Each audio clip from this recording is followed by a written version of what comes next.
ఇడ్లీలోకి కొబ్బరి చట్నీ చేద్దామని కొబ్బరి తీసాను. కానీ ఎందుకో ఐడియా వచ్చింది కొబ్బరి పాలతో కాఫీ చేసుకుందామని చేసి. మీరు ఎప్పుడైనా కొబ్బరి పాలతో కాఫీ తాగారా?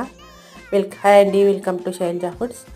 ఇప్పుడు నేను కొబ్బరి పాలతోటి కాఫీ చేసుకుంటున్నాను. అది ఎలా ఉందో లాస్ట్కి చెప్తాను మీకు. కొబ్బరి ముందుగా మొత్తం పొట్టు తీసేయాలి. తర్వాత ముక్కలుగా చేసేసుకొని మిక్సీ గిన్నెలో వేసేసుకున్నాను.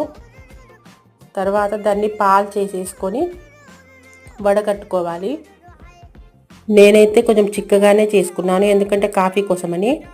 ఓ గ్లాస్ అది తీసేసుకొని కాబట్టిన మటుకు మామూలుగానే పాలు కాసుకొని బ్రూ వేసుకొని చక్కెర వేసుకొని కాఫీ కాసుకున్నాను. నాకైతే బాగా అనిపించింది, చాలా కొబ్బరి పాలతో ఏ ఐటమ్స్ చేసుకోవచ్చో ఫుల్ వీడియో పెడతాను. మీకు కూడా ఏమైనా తెలిస్తే కామెంట్ చేయండి. Thanks for watching. ఉంటా మరి, బాయ్.